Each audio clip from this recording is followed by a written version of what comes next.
오늘 저에게 주시는 하나님의 말씀은 로마서 1장 5절로 7절 말씀입니다. 신약성경 239페이지 로마서 1장 5절부터 7절까지 말씀입니다. 우리 한 목소리로 같이 봉독합니다. 5절부터 7절입니다. 그로 말미암아 우리가 은혜와 사도의 직분을 받아 그의 이름을 위하여 모든 이방인 중에서 믿어 순종하게 하나니 너희도 그들 중에서 예수 그리스도의 것으로 부르심을 받은 자니라.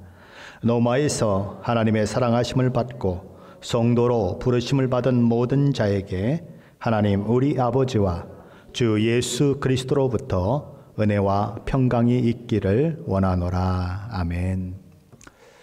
사도 바울은 오늘 본문 5절에서 그로 말미암아 우리가 은혜와 사도의 직분을 받아 그의 이름을 위하여 모든 이방인 중에서 믿어 순종하게 하나니라고 말씀하고 있습니다. 첫 번째로 사도 바울이 이야기하고 싶은 것은 그로 말미암아, 여기 누가 그입니까?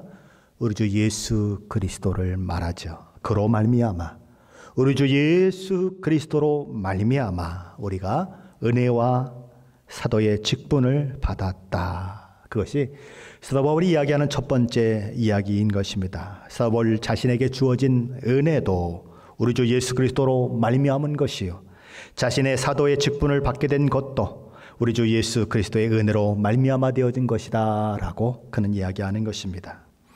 그렇다면 은혜는 무엇일까요? 우리는 이 은혜라고 하는 단어가 로마서 1장 1절에서 사도 바울이 자기를 소개하면서 자신이 예수 그리스도의 종이요 사도로 부르심을 받았으며 하나님의 복음을 위해 따로 구별되었다는 이야기, 그리고 2절로 4절에서 하나님의 복음이 무엇인지를 설명하고 난 이후에 등장하고 있다는 사실을 주목할 필요가 있습니다. 어떤 단어가요? 은혜라고 하는 단어가.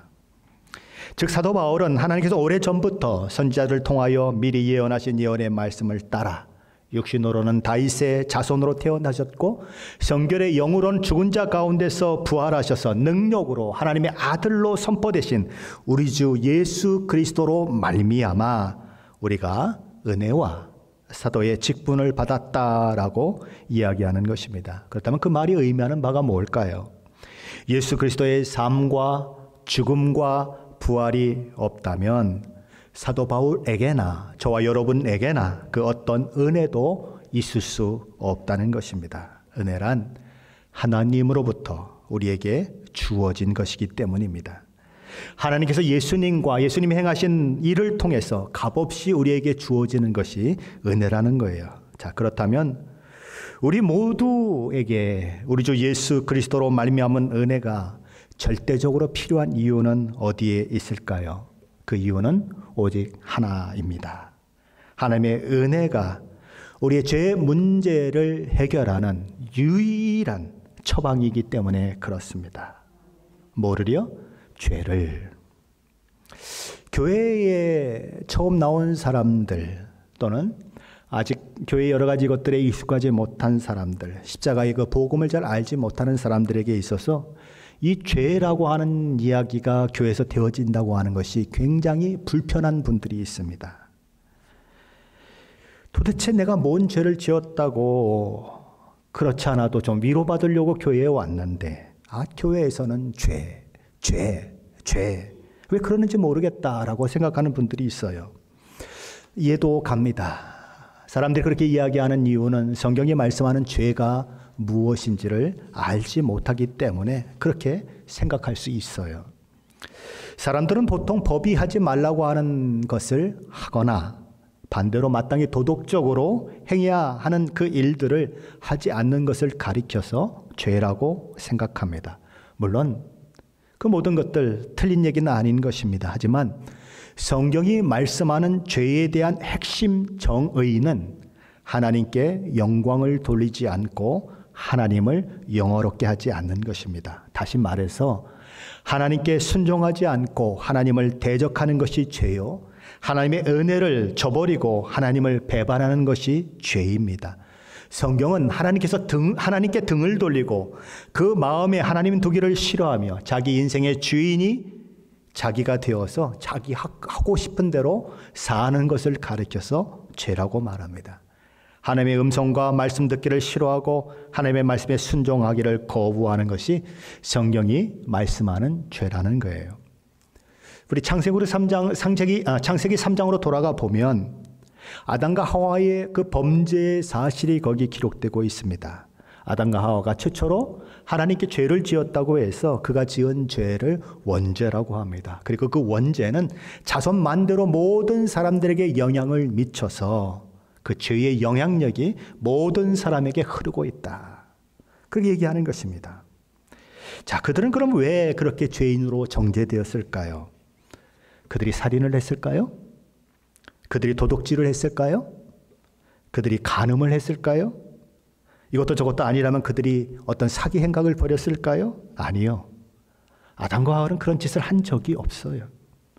그럼 왜 그럼에도 불구하고 왜 그들이 죄인이라고 불리웁니까? 왜 하나님의 저주를 받아 에덴 동산에서 쫓겨나 땀 흘리고 그래야만 먹고 살 수 있고 죽으면 흙으로 돌아가야 하는 그런 존재가 되어야만 했습니까? 그러면 그들이 죄인이라고 불리우는 이유는 어디에 있느냐는 거예요. 무엇 때문에 그들이 죄인이냐는 거예요. 살인한 적도 없고 도둑질한 적도 없고 사기를 친 적도 없고 간음한 적도 없고 누굴 때린 적도 없는데 왜 그들이 죄인이냐는 거예요. 딱 하나밖에 없어요. 하나님이 말씀하신 선악과를 하나님이 먹지 말라고 했는데 따먹었어요.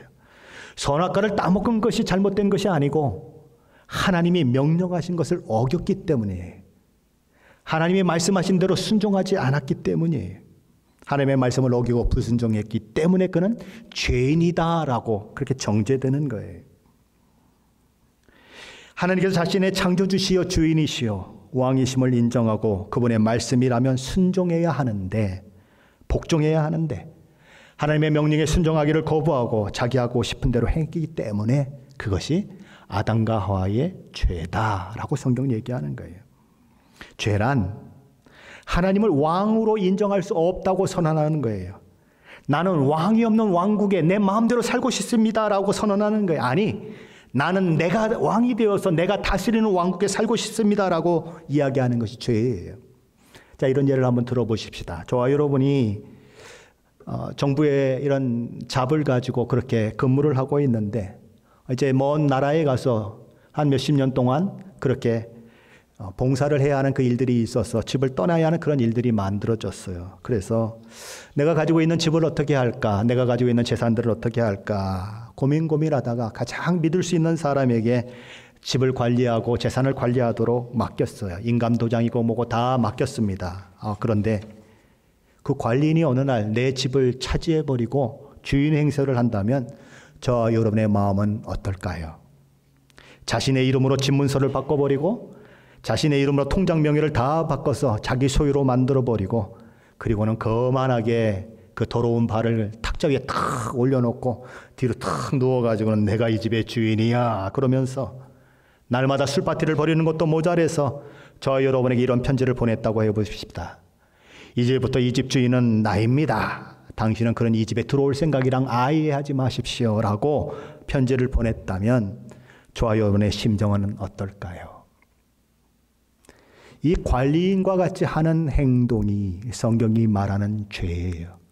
관리는 어땠습니까? 주인을 인정하지 않았어요. 주인의 재산을 자기 것이라고 생각하고 자기 마음대로 사용하려고 했어요. 주인을 내쫓으려고 했어요. 죄는 하나님 보고 떠나라고 하는 거예요. 하나님 사라지십시오. 하나님 돌아오지 마십시오. 나에게 간섭하지 마십시오. 나를 통치하지 마십시오. 그게 죄예요. 하나님의 말씀에 순종하지 않는 것, 하나님을 인정하지 않는 것, 그것이 죄예요. 그것이 성경이 말씀하는 가장 근본적인 죄의 정의인 것입니다. 자, 그럼 죄의 정의를 우리 살펴봤어요. 그렇다면 성인 군자라고 불리우는 사람도 죄인이 될 수 있을까요? 법 없이 살 수 있는 사람이라고 칭찬받는 사람도 죄인이 될 수 있을까요? 저와 여러분처럼 매사에 양심을 따라 살았고 다른 사람의 해코자 하지 않는 그런 삶을 살았는데도 불구하고 죄인이라고 불려질 수 있을까요? 당연하죠. 그들이 하나님을 알기를 거부했다면, 하나님께 순종하지 않았다면, 하나님께 돌려야 할 마땅한 영광을 하나님께 돌리지 않았다면 세상 사람들이 얘기하는 죄인과 똑같은 죄인으로 그렇게 정죄된다고 하는 것이 성경이 말씀하는 죄의 근본적인 정의라는 것입니다. 그래서 로마서 3장 23절에 이런 말씀을 하고 있는 거예요. 모든 사람이 죄를 범하였음에 하나님의 영광에 이르지 못하더니. 모든 사람 안에게는 성인 군자도 들어가는 거예요. 모든 사람 안에는 세계에서 가장 성인이라고 불리우는 사람들도 다 들어가는 거예요. 모든 사람이 한 사람도 예외 없이 죄를 범했다. 하나님의 영광에 이르지 못했다. 성경의 죄에 대한 정의를 가지고 바라보니까 그렇게 모든 사람이 죄인이다라고 얘기하는 거예요. 자, 사도 바울의 한번 예를 한번 들어보십시다. 그는 빌립보서 3장에서 자신을 소개하면서 이렇게 소개를 해요. 나는 이스라엘 족속이요 베냐민 지파요 히브리인 중에 히브리인이요 율법으로는 율법의 가장 엄한 파로 알려진 바리새인이요 율법의 의로는 흠이 없는 자다라고 자기를 소개합니다. 율법이 하지 말라고 하는 일은 하지 않았고 율법이 하라고 하는 일은 힘써서 했다. 사도 바울은 율법으로는 흠이 없는 자기 자신이다라고, 율법으로는 완벽한 사람이다라고 그런 얘기하는 것입니다. 도덕적으로 그의 삶 속에서 흠을 찾을 수 없을 만큼 그렇게 멋진 삶을 살았다는 거예요. 그런데 그런 그가 디모데전서 1장 15절 하반절에서 자신을 어떻게 평가합니까? 사도 바울은 이렇게 말합니다. 나는 죄인 중에 괴수다. 왜 그가 죄인 중에 괴수입니까? 그는 도덕적으로 완벽에 가까운 사람이에요. 그는 율법을 지키는 데 있어서 어느 누구도 따라올 수 없을 만큼 열심을 부렸던 사람입니다. 법이 말한 것은 지켰고 법이 하지 말라는 것은 안 했어요. 그런데 왜 그가 죄인 중에 괴수가 될 수 있어요? 이해할 수가 없지 않습니까? 아니 어떻게 그런 사람이 죄인 중에 저 제일 밑에 있는 죄인이다 그러면 좀 이해가 가겠는데 죄인 중에 우두머리다. 죄인 중에서 가장 많은 죄를 지은 사람이다라고 얘기하고 있는 거예요. 왜 그럴까요? 그것은 그가 하나님의 뜻과 반하여 살았고 하나님의 뜻을 알지 못하고 살았기 때문에 그래요. 하나님께서 독생자 예수 그리스도를 이 땅에 보내시고 성육신하게 하시고 십자가에 죽게 하시고 부활하게 하심으로써 그를 통하여 구원의 모든 것을 완성하셨는데 그 모든 것들을 거부하는 거예요. 그것은 거짓말이다. 나사렛 예수는 이단의 괴수다라고 이야기하면서 하나님께서 주신 놀라운 은혜를 짓밟는 사람이 되었던 거예요. 예수 믿는 자들을 가장 강력하게, 가장 극렬하게 대적했어요. 예수님을 가장 극렬하게 배반하고 핍박하는 그런 사람이 되었어요. 죄가 뭐라고요? 하나님 말씀에 순종하지 않는 것이 죄예요. 하나님께 영광을 돌리지 않는 것이 죄예요. 하나님을 영화롭게 하지 않는 것이 죄예요. 사도 바울은 그 사실을 안 거예요. 예수 그리스도를 가장 극렬하게 반대하고 하나님이 이루신 모든 일들을 가장 극렬하게 적대적인 행동을 했고 그랬으니 자기가 어떻게 죄인 중에 괴수라고 이야기하지 않을 수가 있겠어요? 그렇죠? 세상이 말하는 죄의 근원으로 보면 자기는 죄인이 아니죠. 의로운 사람이죠. 그러나 성경이 말하는 죄의 정의로 그를 딱 그 자신을 보니까 나는 죄인 중에 괴수다. 왜요? 세상 모든 사람들보다 하나님을 더 대적했거든요. 세상 모든 사람들보다 예수 그리스도를 더 대적했거든요. 그러니까 성경이 말하는 죄에 딱 걸린 거죠. 가장 큰 죄인이다. 나는 죄인 중에 괴수다라고 얘기할 수밖에 없는 거예요. 그런데 그런 죄인 중에 괴수와 같은 사도 바울을 우리 주님은 만나주시는 것입니다. 죄인 중에 괴수와 같은 바울을 우리 주 예수 그리스도의 십자가 복음으로 하나님은 구원하시기를 기뻐하셨어요. 사도 바울은 죄인 중에 괴수와 같은 자신을 찾아오신 그 하나님, 그런 자신을 구원하신 그 하나님의 은혜 때문에 너무나 감격하는 거예요. 그래서 하나님의 은혜를 이야기하지 않고는 견딜 수 없는 마음이 되었어요. 하나님의 은혜를 이야기하지 않고는 가슴이 터질 것 같아서 어찌할 줄을 모르는 사람이 된 것입니다. 내가 무엇이기에 나를 찾아오셨습니까? 어떻게 나같이 하나님을 대적하고 하나님을 적대하는 그 사람을 하나님 찾아오셨습니까? 어떻게 나 같은 사람을 위해서 십자가를 지셨습니까? 내가 그 하나님의 은혜를 어떻게 갚을 수 있겠습니까? 이 사도 바울의 고백인 거예요. 나의 나된 것은 하나님의 은혜입니다. 그것이 사도 바울이 말마다 일마다 하나님의 은혜를 이야기하는 이유인 것이에요. 그 하나님의 은혜가 오늘의 사도 바울을 만든 것이지요. 찬송가 143장 1절, 2절, 5절 가사는 이렇게 되어 있습니다. 웬 말인가 날 위하여 주 돌아가셨나. 이 벌레 같은 날 위에 큰애 받으셨나.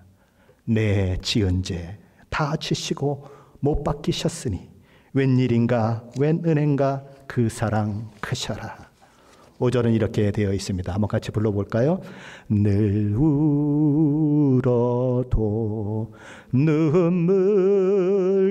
눈물로써 못 갚을 줄 알아. 몸밖에 드릴 것 없어 이 몸 바칩니다. 이게 사도 바울의 고백이에요. 저와 여러분에게도 이런 고백이 있으신가요? 하나님을 알지도 못했어요. 하나님을 영화롭게 하지도 않았어요. 하나님을 대적하며 살았어요.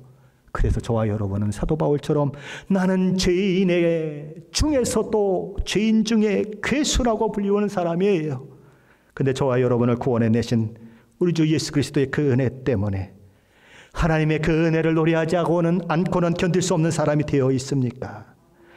저와 여러분을 부르시고 그 은혜의 사명을 감당해 가신 하나님의 은혜에 대한 고백이 저와 여러분 가운데 있으십니까? 내가 뭐 죄인이에요? 아니에요. 저와 여러분 같은 죄인이 어디 있어요? 하나님은 언제 저희들이 저와 여러분이 사랑한다고 고백한 적이 있어요? 정말 저와 여러분이 하나님을 영광을 위해서 사는 적이 있어요? 하나님도 모르고 하나님을 믿으려면 차라리 내 주먹을 믿으라고 큰소리치고 그랬던 저와 여러분은 아니에요.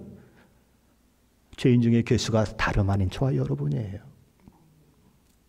저와 여러분을 사랑하셔서 은혜를 베푸신 하나님, 그것도 넘치는 은혜인데 거기다가 그 은혜의 복음을 위하여 사명을 감당하는 자리로 불러주신 하나님, 그 하나님 때문에 사도 바울은 그 은혜를 이야기하고 있는 거예요.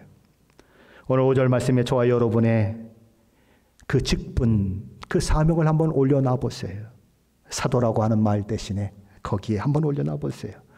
저 같으면 이렇게 적용할 수 있겠죠. 우리 주 예수 그리스도로 말미암아 내가 은혜와 목사의 직분을 맡아.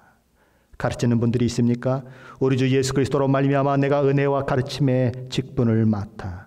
찬양하는 분들이 있습니까? 우리 주 예수 그리스도로 말미암아 내가 은혜와 찬양하는 직분을 맡아. 반주하는 분들이 있습니까? 우리 주 예수 그리스도로 말미암아 내가 은혜와 반주하는 일을 맡아. 우리 주 예수 그리스도로 말미암아 내가 은혜와 봉사하는 일을 맡아. 우리 주 예수 그리스도로 말미암아 내가 은혜와 엄마 아빠의 직분을 맡아. 우리 주 예수 그리스도로 말미암아 내가 은혜와 학생의 직분을 맡아. 우리 주 예수 그리스도로 말미암아 내가 은혜와 미망인으로 하나님께 섬기는 직분을 맡아. 다 적용해 보세요. 하나님의 은혜의 결과이다. 하나님께서 나를 우리 주 예수 그리스도의 십자가 대속의 은혜로 값없이 용서해 주시고 은혜로 부르신 사명을 감당할 능력을 부어주셨기에 내가 그 은혜로 말미암아 오늘 내게 주신 사명을 감당할 수 있습니다라고 하는 고백이 사도 바울의 고백인 것입니다. 우리에게 있어서 하나님께서 주시는 은혜의 힘이 없어도 감당할 수 있도록 허락된 역할은 없습니다. 교회에서 무슨 역할을 하고 계십니까? 가정에서 어떤 역할을 하고 있습니까? 직장에서, 비즈니스 현장에서 어떤 역할을 하고 계십니까? 하나님의 은혜가 없이는 감당할 수 없다고 고백하는 자들이 바로 저와 여러분인 것입니다. 그러게 사도 바울은 고린도전서 15장 10절에서 사도로서 그가 했던 모든 수고가 은혜로 된 것이라고 말하며 이렇게 말하는 것입니다. 그러나 내가 나 된 것은 하나님의 은혜로 된 것이니 내게 주신 그의 은혜가 헛되지 아니하여 내가 모든 사도보다 더 많이 수고하였으나 내가 한 것이 아니요 오직 나와 함께 하신 하나님의 은혜로다. 하나님의 은혜 덕분입니다 라고 얘기하는 거예요. 은혜를 아는 자의 입술 속에는 늘 이 하나님의 은혜가 터쳐나오는 거예요. 하나님의 은혜입니다. 내가 모든 사도보다 더 많이 수고했고 더 많은 일을 이루었지만 내가 한 것이 아니고 하나님의 은혜 때문입니다 라고 고백하는 거예요. 두 번째로 사도 바울은 자신이 십자가 복음을 전파하는 이유가 듣는 자들로 하여금 믿어 순종케 하도록 하는 데 있다고 말씀합니다. 여기서 말하는 믿어 순종케 한다는 말은 정확히 어떤 의미일까요? 이 말은 하나님께서 우리를 구원하신 그 목적과 관련이 있습니다. 하나님께서 우리를 구원하신 목적은 무엇이며 우리를 구원하셔서 이루고자 하시는 하나님의 뜻은 무엇이냐와 상관이 있습니다. 하나님께서 우리를 구원하신 목적은 어디에 있을까요? 디도서 2장 14절 말씀은 하나님께서 우리를 구원하신 목적이 어디에 있는지를 이렇게 말씀합니다. 그가 우리를 대신하여 자신을 주심은 모든 불법에서 우리를 속량하시고 우리를 깨끗하게 하사. 여기까지가 뭡니까? 저와 여러분을 구원한 사건을 가리키는 것입니다. 그럼 그 목적이 뭐냐? 선한 일을 열심히 하는 자기 백성이 되게 하려 하심이라. 우리 주님께서 우리를 대신해서 십자가에 죽으시고 우리를 속량하시고 깨끗하게 하신 이유가 어디 있다고 여기 기록되고 있습니까? 우리를 구원하신 목적이 어디 있다고 여기 기록되고 있습니까? 선한 일을 열심히 하는 내 백성이 되게 하려 하심이라. 여기서 말씀하시는 이 선한 일은 우리가 생각하는 세상이 말하는 그런 선한 일을 말하는 것이 아닙니다. 물론 그것들이 포함되지만 그 동기에서 다른 것입니다. 내가 어떻게 하면 하나님을 기쁘시게 할 수 있을까? 어떻게 하면 내가 하나님의 뜻대로 살 수 있을까? 그 동기 가운데 행해지는 선한 일인 것입니다. 누가 그 일을 할 수 있다는 것입니까? 구원받은 자가 그 일을 할 수 있다. 그럼 구원받지 않는 자는 어떻다는 거예요? 하나님이 기뻐하시는 선한 일을 할 수 없다는 거예요.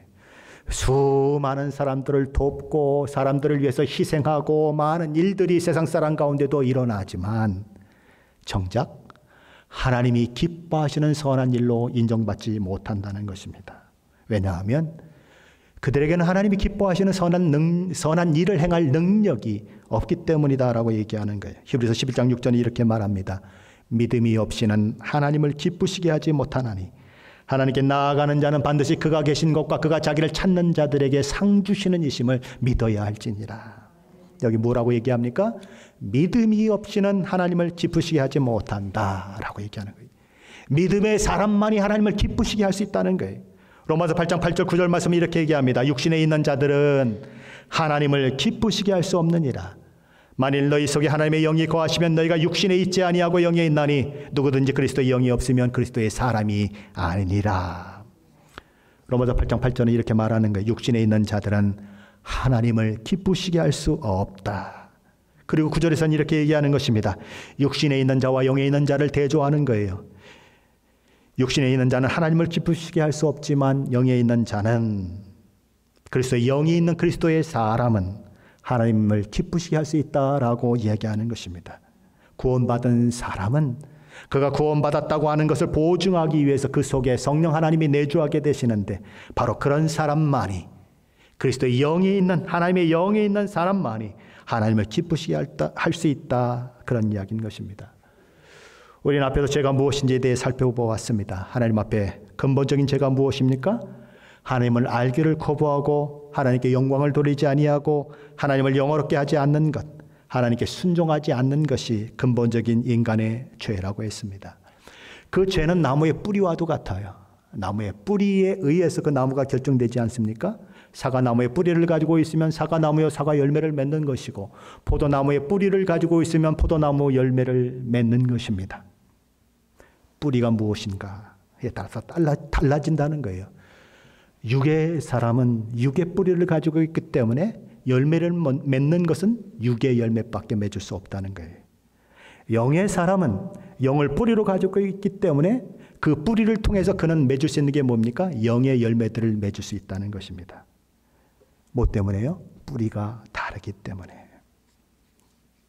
뿌리가 육에 있는 사람은 육의 열매밖에 맺을 수 없다. 하나님이 원하시고 기뻐하시는 것을 전혀 맺을 수 없다. 그러나 구원받은 사람, 새 생명을 가진 사람, 그 뿌리가 영에 있기 때문에 영의 열매를 맺을 수 있다는 것입니다.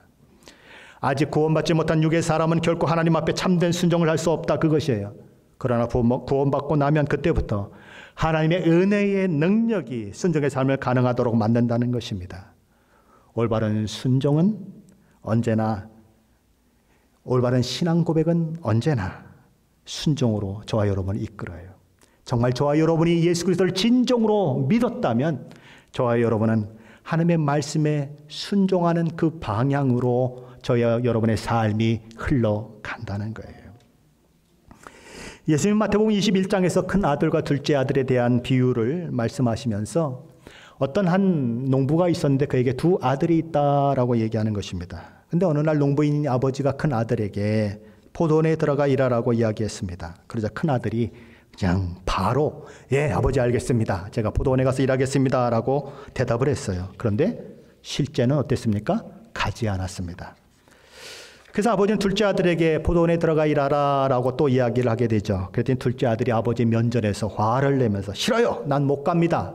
라고 이야기하면서 문을 꽝 닫고 나가버렸어요. 이런 괘씸한 놈. 그랬는데 조금 지나서 작은 아들이 아버지에게 너무너무 죄송한 거예요. 아유, 아버지가 포도원에 가서 일하라고 했는데 내가 그 앞에서 그렇게 하고 나왔네. 아유, 내가 너무 잘못했구나. 그래서 포도원에 들어가서 열심히 일했다는 거예요. 예수님이 이 비유를 말씀하시면서 사람들에게 이렇게 묻습니다. 누가 아버지의 뜻대로 한 사람이냐? 사람들이 대답하죠. 물론 둘째 아들입니다. 첫째 아들은 말로는 예스라고 했습니다. 그러나 실제로는 순종이 따라오지 않았습니다. 둘째 아들은 말로는 노라고 했습니다. 그런데 금방 자기가 잘못했다는 것을 깨닫고 회개하고 돌이켜 실제적으로 순종을 했습니다.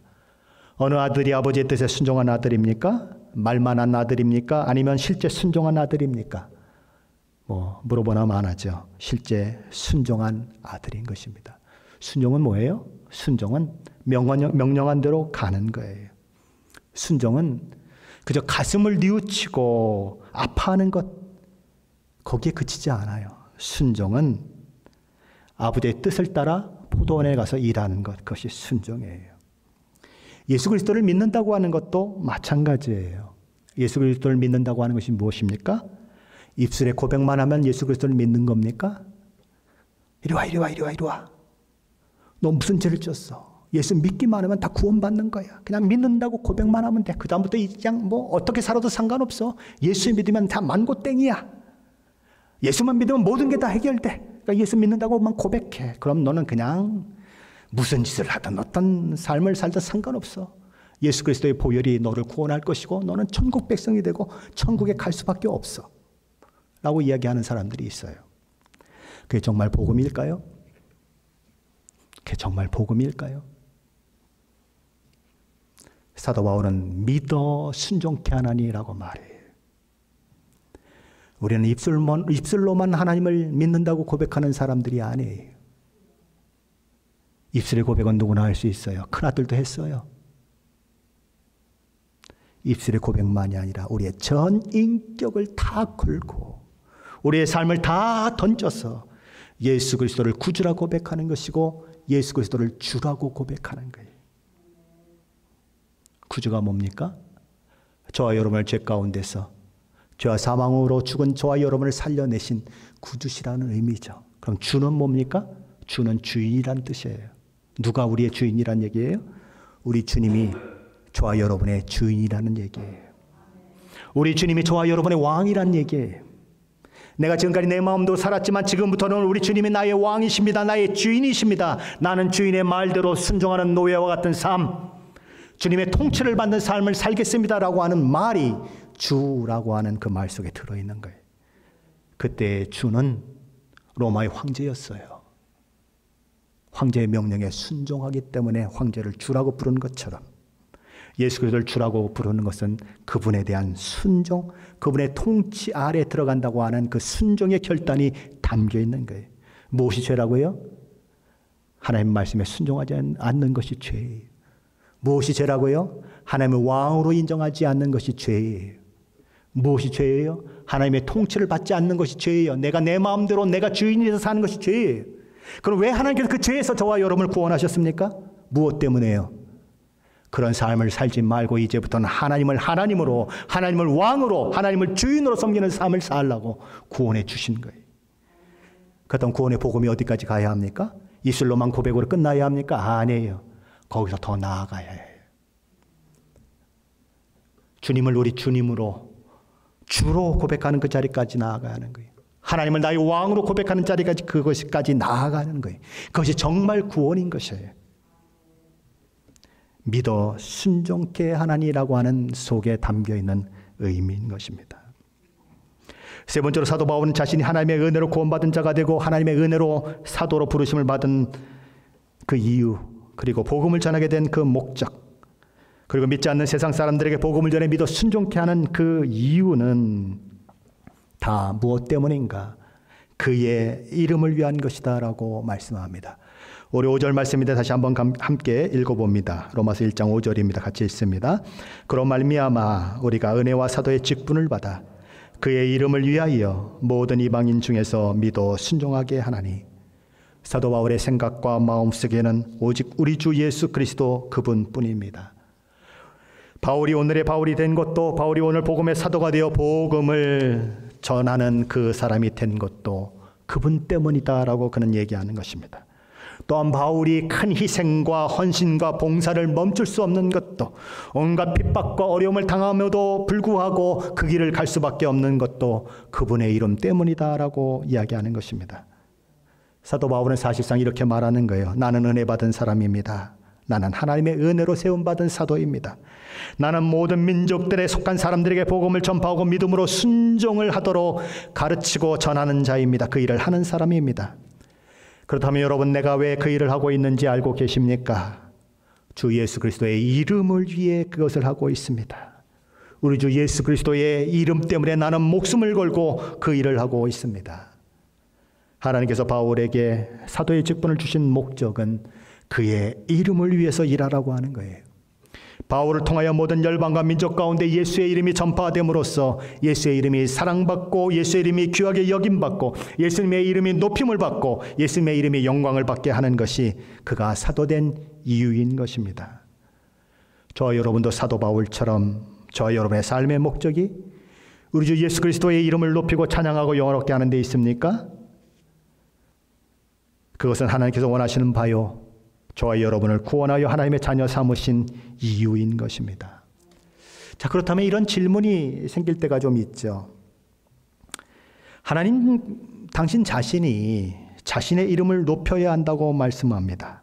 나만 사랑해라, 나만 섬겨라 라고 말씀합니다. 그럼 그런 말씀을 하시는 하나님이 공의로우신 하나님일까요? 그렇게 말씀하시는 하나님이 정의로운 하나님이시고 사랑의 하나님일까요? 여러분에게 어떤 사람이 다가와서 나만 높여, 나만 사랑해, 나만 섬겨 라고 하는 사람이 있다면 그 사람을 저와 여러분은 섬길 수 있을까요? 섬기기 어려울 거예요. 근데 왜 하나님은 그렇게 말씀하시냐는 거예요. 하나님은 명예욕을 가지고 계실까요? 하나님은 자기를 높이지 못해서 안달하시는 분일까요? 아니에요. 하나님은 자기를 높이라고 하는 이유가 있습니다. 자기 이름을 높이라고 하는 이유가 있어요. 이유는 두 가지입니다. 첫째 이유는 하나님만이 우리를 구원하시는 유일한 근거이기 때문에 그래요. 누구든지 주의 이름을 부르는 자는 구원을 받으리라. 오직 주의 이름을 부르는 자만이 구원을 얻을 수 있다면 주의 이름만을 드러내고 주의 이름만을 널리 알리는 주의 명령을 따라 사는 것, 그리고 그 명령에 순종하는 것은 마땅한 것이지요. 하나님이 그 명령을 하는 것은 사랑으로 그 명령을 하고 계신 것이죠. 만일 하나님의 이름을 불러야만 구원을 얻는 것이 성경이 말하는 진리인데도 불구하고 하나님께서 야, 나는 겸손한 하나님이야, 그러니까 내 이름 절대 부르면 안 된다, 누구에게도 절대 내 이름을 이야기하면 안 된다라고 하나님이 말씀하신다면 어떤 일이 일어날까요? 주의 이름을 부르는 자들이 하나도 없겠죠. 주의 이름을 불러서 구원받는 자들이 하나도 없겠죠. 그럼 그분이 사랑의 하나님일까요? 아닌 거예요.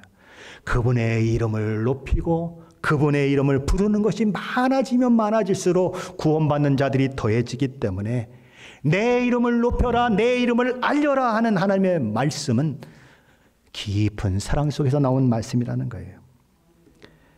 하나님께서 나를 높여라, 내 이름을 높여라 하는 것이 하나님이 불의한 분이 아니시고 하나님이 공평하시고 정의로우시고 사랑의 하나님이라고 부를 수 있는 두 번째 이유는 하나님의 이름을 부르고 구원받은 하나님의 자녀가 되는 그 일이야말로 하나님께서 허락하시는 모든 복과 은혜를 누리는 길이요, 우리 모두가 가장 행복하게 살 수 있고 가장 축복받는 자의 그 길에 설 수 있는 원인이기 때문에 그래요. 하나님께서는 당신의 이름을 높이라고 하는 것은 하나님의 명예욕 때문에 그런 것이 아닙니다. 저와 여러분을 가장 행복하게 만들기 위해서 그런 거예요. 저와 여러분에게 가장 좋은 것을 주기 위해서 그러시는 거예요. 하나님은 어떤 하나님이신데요?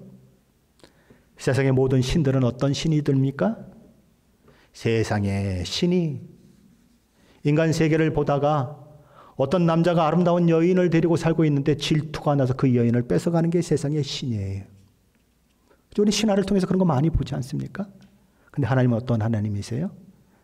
자기가 창조한 피조물을 위해, 자기가 만든 인간을 위해 스스로 인간이 되셔서 이 땅에 오시고 죽으셔서 그 자기가 만든 인간을 구원해내시는 분이세요. 그렇게 사랑하시는 하나님이라는 거예요. 그러면 하나님 말씀하시는 모든 것 속에는 하나님의 사랑이 담겨 있어요. 아들을 십자가에 내어주시기까지 사랑하셨던 하나님은 그 사랑을 닮아 내 이름을 높여라, 나를 사랑해라, 나를 섬겨라라고 얘기하는 것입니다. 왜요? 그렇게 하는 것이 우리가 가장 행복하게 되는 비결이기 때문에 그래요.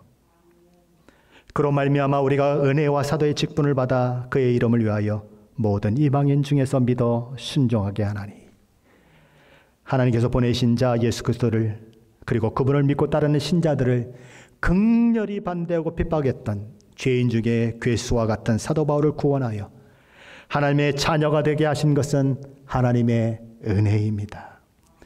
복음의 가장 적대적인 자로 그렇게 예수 그리스도를 반대하고 예수 그리스도를 믿는 자들을 핍박했던 그가 복음의 사도가 되어 복음을 전하는 그 일에 가장 열심히 있는 자가 된 것도 하나님의 은혜입니다. 사도 바울은 자신을 위해 그 모든 일을 행하신 예수 그리스도, 그 이름의 포로가 되어 있어요. 그 이름에 자신의 삶을 건 사람, 그 이름에 자신의 목숨을 던진 사람이 되어 있습니다. 우리 주 예수 그리스도 그 이름을 전파하고 그분이 우리를 구원하시기 위해 이루신 복음을 전파함으로 세상 모든 사람들이 구원받아서 하나님을 사랑하고 하나님의 말씀에 순종해서 하나님께 주시는 복과 은혜를 누리는 그 자리에 있게 되는 그 일을 위하여 그의 삶을 드린 사람이 되었어요. 저와 여러분이 누리게 된 하나님의 은혜의 그 크기를 알고 계십니까? 하나님께서 주신 은혜 때문에 하나님을 높여드리고 싶고, 하나님의 영광을 위해 살고 싶고, 하나님의 말씀이라면 무엇이든지 순종하고 싶고, 하나님의 은혜를 나눈 일이 즐겁게 느껴지고 계십니까? 정말 그 일들이 저와 여러분에게 일어났다면 저와 여러분은 하나님의 은혜의 복음이 무엇인지를 진정으로 이해하고 깨달은 사람임에 분명한 것입니다. 저와 여러분을 은혜로 부르신 분도 하나님이시요, 저와 여러분을 은혜의 능력으로 보내신 분도 하나님이십니다. 저와 여러분 모두가 하나님의 은혜를 아는 자로, 하나님의 은혜의 포로가 된 자로, 하나님의 은혜를 날마다 몸으로 살아내며 하나님의 은혜를 선포하는 자로 세워지게 되시기를 우리 주 예수 그리스도의 이름으로 간절히 축원합니다.